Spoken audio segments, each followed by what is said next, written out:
Dear students, today 9th class biology already second lesson of plant tissue already ఈ lesson and first part completed meristemic tissue complete అయింది. So today second part వచ్చేసి dermal tissue. How many types of tissue? 4 types అని discuss చేసాం. అందులోని first one meristemic tissue, second one dermal tissue. Today discussing about dermal tissue. So what is the importance of the dermal tissue? So dermal tissue ఏం చెప్తున్నాడు మనకి the plant outer layer part outer part ని ఏమంటారంట dermal tissue అంటారు. So for example this is one of the plant. ఈ యొక్క plant యొక్క outer part. So this is outer part ఉంటే ఈ యొక్క అవుటర్ పార్ట్ ని గురించి స్టడీ చేయడాన్ని చెప్పాను అంటారు డెర్మల్ టిష్యూ అని. డెర్మిస్ అంటే డెర్మిస్ మీన్ స్కిన్ కదా. డెర్మిస్ మీన్ స్కిన్ అంటే అవుటర్ పార్ట్, ప్లాంట్ యొక్క అవుటర్ పార్ట్ ని డెర్మల్ టిష్యూ అంటారు. అండర్స్టాండ్? ఓకేనా? ప్లాంట్ యొక్క అవుటర్ పార్ట్ ని ఉంటారంట డెర్మల్ టిష్యూ అంటారని చెప్తున్నాడు. ఓకేనా? సో ఇప్పుడు చూద్దాం ఇస్తాను ఒకసారి. Dermal tissue usually consist of single layer of this cell. ఏంటంట? Single layer. సో బయట వైపు మనకు కనిపించే ఒక సింగిల్ లేయర్ ని మనం ఏమంటున్నాం డెర్మల్ టిష్యూ అంటున్నాం. ఓకేనా? మీరు ఏం చెప్తుంటుంది? They showing the variation in the type of this cell. So ఒక్కొక్క సెల్ లో ఒక్కొక్క టైప్ వేరియేషన్ చూపిస్తుంది. సో ఫర్ ఎగ్జాంపుల్ ఈ యొక్క ప్లాంట్ లోని ఒక రకమైన డెర్మల్ టిష్యూ కనిపిస్తుంది, ఎనదర్ ప్లాంట్ లోని another type of dermal tissue అనేది కనిపిస్తుంది ఇక్కడ. సో అందుకని మనకి ఏం చెప్తుంది, ఇక డెర్మల్ టిష్యూ అనేది ఒక సింగిల్ లేయర్, దాన్నే అవుటర్ లేయర్ అంటారు. ఆ అవుటర్ లేయర్ డెర్మల్ టిష్యూ అని చెప్తున్నారు. ఒక్కొక్క ప్లాంట్ కి ఒక్కొక్క ప్లాంట్ యొక్క సెల్ కి డిఫరెంట్ డెర్మల్ టిష్యూ ఉంటుందని చెప్తున్నాడు. ఓకేనా? నెక్స్ట్ చూసినట్టే the type of the cell on the basis of their function and location. మరి యొక్క డెర్మల్ టిష్యూ యొక్క ఫంక్షన్ అండ్ లొకేషన్ దేన్ని పే చేసుకుంటుందంటే దాని యొక్క ఫంక్షన్. ఈ యొక్క సెల్ యొక్క అవుటర్ లేయర్ ఉంది కదా, యొక్క సింగిల్ లేయర్ మనం అంటున్నాం డెర్మల్ టిష్యూ ఉన్నారు. ఈ యొక్క డెర్మల్ టిష్యూ అనేది దీని యొక్క ఫంక్షన్ అనేది దీని యొక్క లొకేషన్ బట్టి బేస్ అయి ఉంటుంది. అర్థమవుతుందా? ఈ యొక్క ప్లాంట్ ఏ ప్లేస్ లో ఉందో అది డిజర్ట్ ప్లాంట్ కావచ్చు, ఆక్వాటిక్ ప్లాంట్ కావచ్చు, అండ్ టెరిస్ట్రియల్ ప్లాంట్. ఆ ప్లాంట్ యొక్క సెల్ ను బట్టి ఇక్కడ ఏమంటే దాని ఫంక్షన్ కానీ దాని యొక్క లొకేషన్ బట్టి మనకి ఫంక్షన్ మారుతుందని విషయాన్ని చెప్తున్నట్టు. There are the different types of the dividing into 3 different types అంటాడు. ఎన్ని టైప్స్ అంట? 3 different types ఉంటాయి. 3 different types of dermal tissues ఉంటాయి. So first one epidermis. First one అంట ఎపిడర్మిస్. దీన్ని ఏమంటారంట అవుటర్ మోస్ట్ లేయర్ అంటారు. దీన్ని ఏమంటారంట అవుటర్ మోస్ట్ లేయర్, అన్నిటికంటే బయట వైపు. సో ఫస్ట్ కనిపించేదాన్ని ఎపిడర్మిస్ అంటే దీన్నే అవుటర్ మోస్ట్ లేయర్ అంటారు. అయితే సెకండ్ వన్ ఏంటంట మీసోడర్మిస్ అంటారు. సెకండ్ వన్ ఏంటంటే మీసోడర్మిస్. దీన్ని ఏమంటారు మిడిల్ లేయర్ అంటే సో లోపల కొంచెం మిడిల్ పార్ట్ నుంచి దాన్ని మిడిల్ లేయర్ అని చెప్తారు. థర్డ్ వన్ ఏంటంట ఎండోడర్మిస్. థర్డ్ వన్ ఏంటంట ఎండోడర్మిస్. దీన్ని ఇన్నర్ మోస్ట్ లేయర్ అంటారు. ఏమంటారు ఇన్నర్ మోస్ట్ లేయర్ అంటారని చెప్తారు. ఈ విధంగా మనకు ఒక ప్లాంట్ తీసుకుంటే ప్లాంట్ లోని 3 టైప్స్ ఆఫ్ డెర్మల్ టిష్యూస్ కనిపిస్తాయి. First one epidermis, second one mesodermis, third one endodermis అని చెప్తున్నారు. ఓకేనా? సో ఇక్కడ చూసినట్టు మనకి the wall of the cell dermal tissue is comparatively thicker than the cell of the meristemic tissue. So ఇక్కడ చూస్తుంటే already మెరిస్టెమిక్ tissue తీసుకుంది. సో మెరిస్టెమిక్ టిష్యూ దేని గురించి చెప్పింది? గ్రోయింగ్ గురించి చెప్పింది. సో ఒక ప్లాంట్ యొక్క స్టెమ్ గ్రో అవడం గురించి, ఒక ప్లాంట్ యొక్క స్టెమ్ చూసి ప్లాంట్ గ్రో అయ్యేదాని గురించి చెప్పింది. సో ఇక్కడ ఈ యొక్క డెర్మల్ టిష్యూతో కంపేర్ చేసినప్పుడు మెరిస్టెమిక్ టిష్యూ ఎలా ఉందంట? థిక్ గా ఉందంట. థిక్ మీన్స్ బాగా మందంగా ఉంటుంది ఏమంటారు? థిక్ గా ఉంటుంది. దేంతో కంపేర్ చేసినప్పుడు? డెర్మల్ టిష్యూతో కంపేర్ చేసినప్పుడు మెరిస్టెమిక్ టిష్యూ ఎలా ఉందంట? థిక్ గా ఉందని చెప్తుంది ఇక్కడ. So next one is in the desert plants may be even more thick and waxy. ఇంకా desert plant చూస్తున్నారు. desert means ఎడారిలో ఉండే ప్లాంట్స్ ఉన్నాయి, అవి చాలా థిక్ గా ఉంటాయంట. ఇక desert plants చాలా thick. For example desert plant కి ఎగ్జాంపుల్ ఎవరు? Aloe vera, understand, and cactus. ఈ యొక్క ప్లాంట్స్ మనం ఏమంటారు? desert plants అంటారు. ఈ యొక్క ప్లాంట్స్ మనం చూసినట్లయితే వాటి యొక్క డెర్మల్ టిష్యూ చాలా థిక్ గా ఉంటుందంట. At the same time wax గా ఉంటుంది. వ్యాక్స్ అంటే ఇక్కడ ఏం చెప్తాం? మైనం అని చెప్తాం. ఏ ప్లాంట్స్ ఇక్కడ? Desert plants. ఏ ప్లాంట్స్ అంట? డిజర్ట్ ప్లాంట్స్ మనం ఫైండ్ అవుట్ చేసినట్టే అవి యొక్క థిక్ గా ఉంటాయంట. అట్ ద సేమ్ టైం అదేవిధంగా వ్యాక్స్ కలిగి ఉంటాయని, మందంగా ఉంటాయని చెప్తున్నాడు. సో నెక్స్ట్ మనం చూడండి the small pores are seen in the epidermis of the leaf. So for example యొక్క లీఫ్ తీసుకుందాం. ఓకేనా? ఈ యొక్క లీఫ్ కనుక తీసుకుంటే ఈ యొక్క లీఫ్ లో మనకి ఎపిడర్మిస్ అనే పార్ట్ కనిపిస్తుంది. ఏ పార్ట్ అంట? ఎపిడర్మిస్. ఎపి మీన్స్ ఏం చెప్పుకున్నాం ఆల్రెడీ? చాలా ఎపిడర్మిస్ అంటే ఏం చెప్పుకున్నాం? Outer most layer. ఇక లీఫ్ యొక్క అవుటర్ మోస్ట్ లేయర్ కనిపిస్తుంది. ఈ యొక్క అవుటర్ మోస్ట్ లేయర్ లో స్మాల్ పోర్స్ కనిపిస్తాయి. స్మాల్ పోర్స్ ఏమైనా స్మాల్ పోర్స్. పోర్స్ మీన్స్ ఇక్కడ పోర్స్ అంటే ఏం చెప్తారు? Pores means holes. పోర్స్ అంటే ఇక్కడ హోల్స్ అంటే చిన్న రంధ్రాలు కనిపిస్తూ ఉంటాయట. ఎక్కడ? ఎపిడర్మిస్. Epidermis outer part. ఏ అవుటర్ పార్ట్? లీఫ్ యొక్క అవుటర్ పార్ట్ లో మనకి చిన్న లేయర్స్ కనిపిస్తాయి, చిన్న పోర్స్ కనిపిస్తుంటాయి. ఆ యొక్క పోర్స్ ఏమంటారంట? స్టొమాటో అంటారు. ఏమంటారు? ఈ యొక్క అవుటర్ మోస్ట్ లేయర్ ని ఉన్న పార్ట్స్ మొత్తం ఏమంటారంట స్టొమాటా అంటారు. ఎలా ఉంటాయంటే అవి స్మాల్ పోర్స్. ఎక్కడ కనిపించాయి? లీఫ్ లో కనిపిస్తుంది. లీఫ్ లో ఏ పార్ట్? ఎపిడెర్మిస్ పార్టా, మీసోడెర్మిస్ పార్టా, ఎండోడెర్మిస్ పార్టా? ఎపిడెర్మిస్ పార్ట్ లో స్మాల్ పోర్స్ ని స్టొమాటా అంటారు. This is a structure of the stomata. This is a structure of the stomata అని చెప్తుంది ఇక్కడ. సో చూసినట్టు they are enclosed by that 2 kidney shaped called guard cells. ఇక్కడ చూసినట్టు ఈ యొక్క స్టొమాటా అనే పార్ట్ లో చూస్తే మనకి 2 కిడ్నీ షేప్డ్ సెల్స్ కనిపిస్తాయి. ఏం కనిపిస్తుందంట? 2 కిడ్నీ షేప్డ్ సెల్స్ కనిపిస్తున్నాయంట. వీటిని ఏమంటారంట? గాడ్ సెల్స్ అంటారు. ఏమంటారంట? గాడ్ సెల్స్ అంటారని చెప్తున్నాడు. Next one, cell of the root have a hair-like, long hair-like part is called root hairs. అదే విధంగా ఒక పార్ట్ మీద చూసిన మనకి రూట్ హెయిర్స్ అనేవి కూడా కనిపిస్తాయని చెప్తుంది. ఏం కనిపిస్తుందా? రూట్ హెయిర్స్ అనేవి కనిపిస్తాయి. సో ఇక్కడ చూసినట్లయితే ఒక స్మాల్ పోర్షన్ స్టొమాటా అంటారు. This is a structure of stomata. ఓకేనా? This is a structure of stomata. So ఇక్కడ ఎన్క్లోజ్ బై కిడ్నీ షేప్ ఉన్న సెల్స్ ని ఏమంటారంట? గాడ్ సెల్స్ అంటారు. ఏమంటారంట? గాడ్ సెల్స్ అంటారంట. ఈ యొక్క పార్ట్ ని స్టొమాటల్ ఆఫ్ లేయర్స్ అంటారు. సో అదే విధంగా దీని అవుటర్ వాల్, దీని అవుటర్ వాల్ అని చెప్తారు. సో ఆల్రెడీ చెప్పుకుని ఎపిడెర్మల్. ఎపిడెర్మల్ యొక్క లీఫ్ ని మనం కట్ చేసి చూస్తే ఈ పార్ట్ మనకు కనిపిస్తుంది. ఎక్కడ కనిపిస్తుంది? Epidermal part. సో అందుకని నేను ఎపిడెర్మల్. సో దీంట్లో మీకు పార్ట్ ఇంకోటి క్లోరోప్లాస్ట్ అనే పార్ట్ కూడా మనకి కనిపిస్తుంది. ఏ పార్ట్ కనిపిస్తుందా? క్లోరోప్లాస్ట్ అనే పార్ట్ కూడా కనిపిస్తుందని చెప్తున్నాడు. సో ఇది దీని యొక్క ఇంపార్టెన్స్. నెక్స్ట్ మనం చూద్దాం. Have your even seen sticky structures on the trunk of the branch of the tree like a acacia and neem. So do you know, ఇక్కడ చూసినట్టు చిన్న information. So trunk of the branch, for example ఒక plant తీసుకున్నాం. ఈ యొక్క plant యొక్క trunk అంటే ఏంటి? సో మొదలు. ఈ యొక్క పార్ట్ ఏమంటారు? ట్రంక్ అంటారు. ఏమంటారు?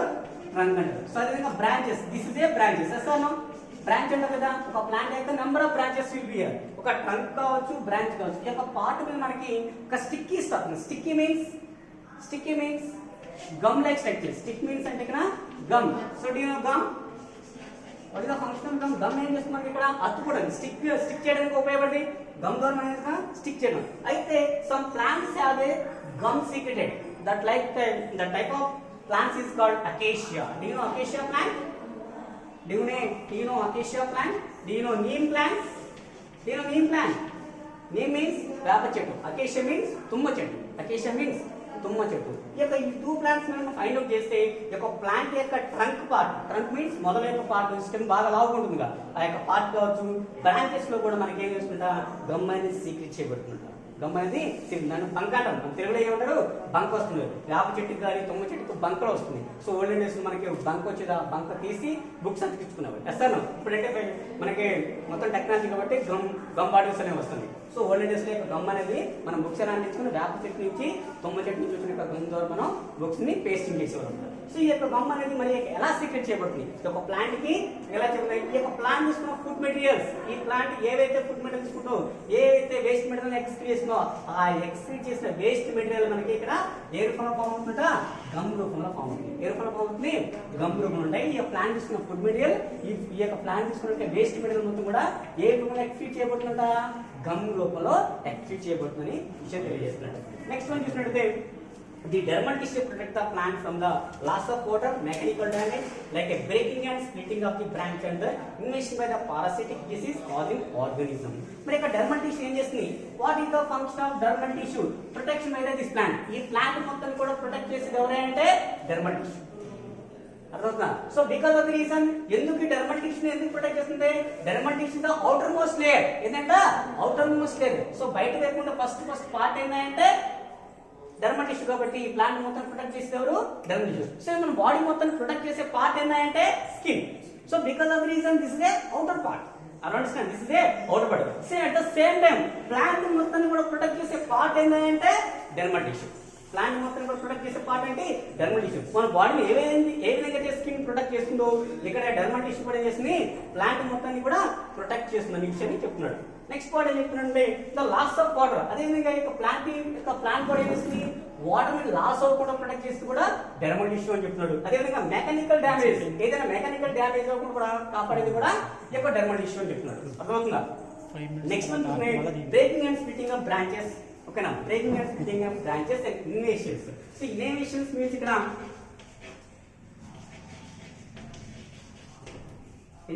ఇక్కడ అటాక్. సో సమ్ బ్యాక్టీరియాస్ కావచ్చు, సమ్ మైక్రో ఆర్గానిజమ్స్ ప్లాంట్ ని అటాక్ చేస్తాయి కదా. సో అంటే ప్లాంట్ ని డిస్టర్బ్ చేస్తాయి, అంటే చంపేయడానికి పాసిబిలిటీ ఉంటాయి. అంటే ఏదైనా ఓకేనా? లేదు చూడండి, నెక్స్ట్ కంటిన్యూ చూడండి ఇక్కడ. సో ఇన్నోవేషన్ మీన్స్ అటాక్ చేయడం. సో ఇక చూడండి ఇక్కడ అటాక్ చేయడం ఎలా అంటే చూడండి, ఒక ప్లాంట్ ని చూసినట్టే ఒక ప్లాంట్ ని సమ్ పారాసైటిక్స్ కావచ్చు, సమ్ పారాసిటిక్ ఆర్గానిజమ్స్ లైక్ మైక్రోబీన్స్ ఏం చేస్తాయి, డిసీజ్ కలిగిస్తాయి. సో హ్యూమన్ బాడీకి ఏ విధంగా డిసీజ్ వస్తే ప్లాంట్ కూడా ప్లాంట్ డిసీజ్ వస్తాయి. మరి ఈ ప్లాంట్ మొత్తం కూడా డిసీజ్ కలిగేస్తే ఇన్నోవేషన్ అటాక్ చేయడానికి కొన్ని పారాసైట్స్ అనేవి ఉంటాయి. అర్థమవుతుందా? ఈ ప్లాంట్ మొత్తం అటాక్ చేయడానికి కొన్ని ఆర్గానిజమ్స్ అనేవి ఉంటాయని తెలియజేస్తుంది. సో ఇప్పుడు చూసినట్లయితే some parasitic diseases like organism. So కొన్ని పారాసైటిక్ మొత్తం కూడా ఇక ప్లాంట్ డిసీజ్ కవర్ చేస్తుంది. Big tree in the dermal tissue from the several layers above the epidermis is called bark. So some of the big trees, కొన్ని small trees ఉంటాయి, కొన్ని big trees ఉంటాయి. ఇక స్మాల్ ట్రీస్ లో outer part మనం ఏం చెప్తున్నాం, ఎపిడర్మిస్ అని చెప్తున్నాం. ఏం చెప్తున్నాం ఇక్కడ, ఎపిడర్మిస్ ఉన్నాయి. కొన్ని బిగ్ బిగ్ ప్లాంట్స్ ఉంటాయి, కొన్ని పెద్ద పెద్ద ప్లాంట్స్ ఉన్నాయి, వాటి చాలా పెద్దగా ఉంటుంది. సో ఈ విధంగా ప్లాంట్ చూస్తున్నాం. ఈ ప్లాంట్ యొక్క చూస్తే చాలా పొడవు ఉంది. ఈ యొక్క పార్ట్ చూస్తే అవుటర్ పార్ట్ ఏమంటారంటే, సో నెంబర్ ఆఫ్ లేయర్స్ ఉంటాయి. ఎపిడర్మిస్ ఉంటే నెంబర్ ఆఫ్ లేయర్స్ కనిపిస్తాయి. ఆ యొక్క నెంబర్ ఆఫ్ లేయర్స్ యొక్క పార్ట్ ఏమంటారంట, బార్క్ అంటారు. ఏమంటారు, బార్క్ అంటారు. సో ఆల్రెడీ మనం మామూలు యొక్క లేయర్ యొక్క లీఫ్ యొక్క పార్ట్ తీసుకుంటే ఇక సింగిల్ లేయర్ ఏమని చెప్తున్నాం మనం, అవుటర్ లేయర్ ఉన్న దాన్ని ఎపిడర్మిస్ ఉన్నాం. అదే కొన్ని బిగ్ ప్లాంట్స్ తీసుకుంటే ఇక అవుటర్ లేయర్ ఎపిడర్మిస్ అంటే సెవరల్ లేయర్స్ ఉంటాయి. ఏంటంటే several layers means number of layers ఉంటాయి. కాబట్టి ఇక నెంబర్ ఆఫ్ లేయర్స్ ఉన్న ఈ యొక్క పార్ట్ ఏమంట, బార్క్ అంటారు. ఏమంటారు, బార్క్ అంటారని చెప్తున్నాడు. Next one, స్టొమాటో and root hair also dermal tissue of the essential for the gases exchanging. So ఇక్కడ చూసినట్టే ఇక్కడ మనం చూసిన డెర్మల్ టిష్యూని, ఇక డెర్మల్ టిష్యూ లోపల ఏముంటాయట, ఇక స్టొమాటో ఉంటుంది. ఏముంటుందట, స్టొమాటో అండ్ రూట్ హెయిర్స్ కూడా ఉంటాయంట. ఏముంటాయట, రూట్ హెయిర్స్ కూడా ఉంటాయని చెప్తున్నాడు ఇక్కడ. Root hairs. So you know root hairs, this is a root. Already this is a root. Root hairs will be a small like hair-like structures ఏమంటారంటే root hairs అంటారు. ఏమంటారు, root hairs.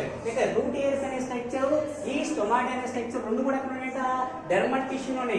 ఇక స్టొమాటో ఎక్కడ ఉందని చెప్పుకున్నాం, ఆల్రెడీ లీఫ్ లో ఉంటాయి. స్టొమాటో ఎక్కడ చెప్పుకున్నాం, లీఫ్ లో ఉందని కొన్ని. ఏ పార్ట్ దగ్గర ఉన్నాం, ఎపిడర్మిస్ లో అని చెప్పుకున్నాం. ఎపిడర్మిస్ ఉంది. Already epidermis is a outer most layer. So ఈ యొక్క ఎపిడర్మిస్ లీఫ్ లో ఉన్న యొక్క స్టొమాటో, ఓకేనా, ఈ యొక్క రూట్ హెయిర్ రెండు కూడా ఎక్కడ ఉన్నాయంట, డెర్మల్ టిష్యూలో అని చెప్తున్నాడు. देखो what is the function of stomata, what is the function of stomata. అసలు ఈ యొక్క స్టొమాటో ఏం చేస్తుంది, ఈ యొక్క లీఫ్ లోపల ఉన్న యొక్క స్టొమాటో ఏం చేస్తుంది, ఈ స్టొమాటో ఎక్కడ ఉంది అంటే డెర్మల్ టిష్యూలో ఉంది. ఎక్కడ ఉంది, డెర్మల్ టిష్యూలో ఉంది. ఈ యొక్క స్టొమాటో ఏం చేస్తుందా, గ్యాసెస్ ఎక్స్చేంజింగ్ చేస్తుంట. ఏం చేస్తుందా, గ్యాసెస్ ఎక్స్చేంజింగ్ చేస్తుందని చెప్తున్నాడు. గ్యాసెస్ ఎక్స్చేంజింగ్ చేస్తుందని మనం ఇక్కడ క్లియర్గా చూపిస్తున్నాడు. Exchanging means mark one plant to another plant. ఓకేనా, ఎక్స్చేంజ్ చేస్తున్నాం one plant to another plant కి. ఎక్స్చేంజ్ అంటే in and out. Exchange means in and out, తీసుకుంటుంది బయట పంపిస్తుంది. గ్యాసెస్ ఎక్స్చేంజింగ్ అని చెప్తున్నాడు. దాని నెక్స్ట్ చూసినట్లయితే and transpiration of as well as the absorption of the water and minerals. చూడండి ఇక్కడ ఇంకొక మాట చేస్తుంది. ఇక స్టొమాటో అనేది what is the function of స్టొమాటో అంటే ఏం చెప్పినాం, గ్యాసెస్ ఎక్స్చేంజింగ్ అని చెప్పావు. ఏం చెప్పావు, గ్యాసెస్ ఎక్స్చేంజింగ్. ఇంకేం చెప్పిన, ట్రాన్స్పిరేషన్. దీని ట్రాన్స్పిరేషన్,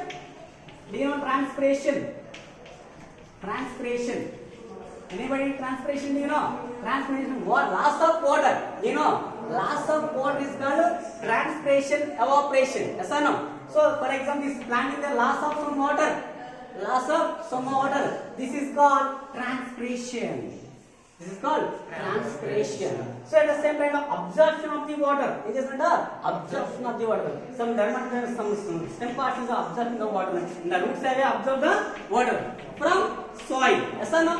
సాయిల్ నుంచి వాటిని అబ్జర్వ్ చేస్తుందా అంటే రూట్ లోనే డెర్మల్ టిష్యూ. సో అదేవిధంగా లీఫ్ లోనే డెర్మల్ టిష్యూ ఏం చేస్తుందంట, అండ్ ట్రాన్స్పిరేషన్ చేయగలుగుతుంది అండ్ అబ్జర్ప్షన్ కూడా చేయగలుగుతుంది చెప్తున్నాను. ఇంకా నెక్స్ట్ మనం చెప్పుకున్నాము, ఈ యొక్క స్టొమాటో అనేది ఈ యొక్క డెర్మల్ టిష్యూ రూట్ లో ఉన్నటువంటి ఈ యొక్క స్టొమాటో అనేది ఇంకేం చేస్తుందంట, ఫోటోసింథసిస్ అనే ప్రాసెస్ కూడా చేయడానికి పాల్గొంటుంది. ఏం చేస్తుందంట, ఫోటోసింథసిస్ అనే ప్రాసెస్ చేయడానికి కూడా ఈ యొక్క ఎక్కడ ఉన్న ఈ యొక్క స్టొమాటో ఉన్న క్లోరోప్లాస్ట్ కూడా మనకి యూస్ఫుల్ గా ఉండి ఫోటోసింథసిస్ అనే ప్రాసెస్ కూడా చేయడానికి పాల్గొంటుందని చెప్తున్నారు. This is the importance for the dermal tissue. Thank you.